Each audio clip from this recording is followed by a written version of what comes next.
Gelip tartışmaları her yerden görebilirim.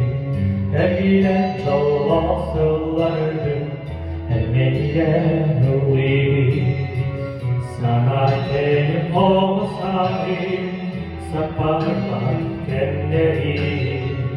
Sarıya sabahları, söyleye günleri. Osman